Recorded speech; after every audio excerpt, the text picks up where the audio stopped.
there is a study in which they studied people with sleep pattern who had the duration of sleep less than 5.5 hours, five and a Mm-hmm. half hours. Mm-hmm. So what they found, interestingly, it was a multi-center study. It was uh, important study, actually, I would say, which reviewed all the similar studies.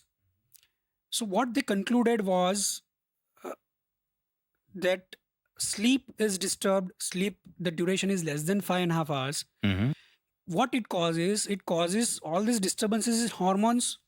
It reduces the immunity, as well as it reduces, or in fact, it alters the food pattern, the food habits of a person who is sleeping less at night. This is very interesting. Can you please elaborate on this?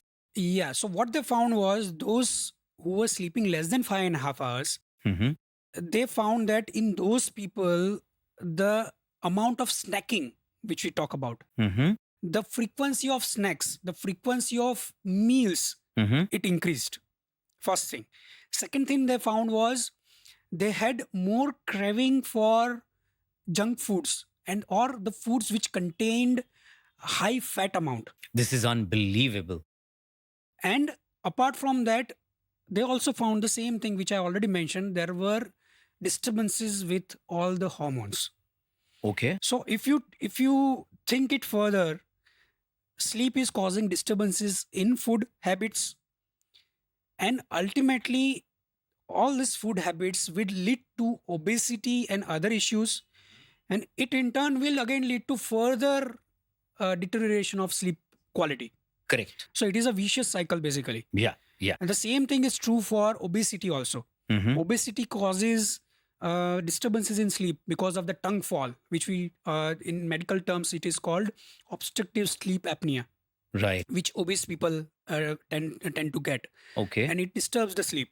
Okay. So the same cycle happens with obesity also. Obesity disturbs sleep. It causes disturbances and alteration in food habits. It further increases the obesity, and the cycle continues. This is scary. This is indeed very scary. So, to conclude it, what you are saying is that people who have insomnia, people with sleep disturbances, will have a disturbed hormonal cycle. Their craving for food will go up. Their craving for fatty foods will be much more than a normal person who sleeps or who takes about 7 to 8 hours of sleep. And that will lead to further deterioration of health because of obesity and various other disturbances in the body. That's a brilliant explanation, Dr. Chirag.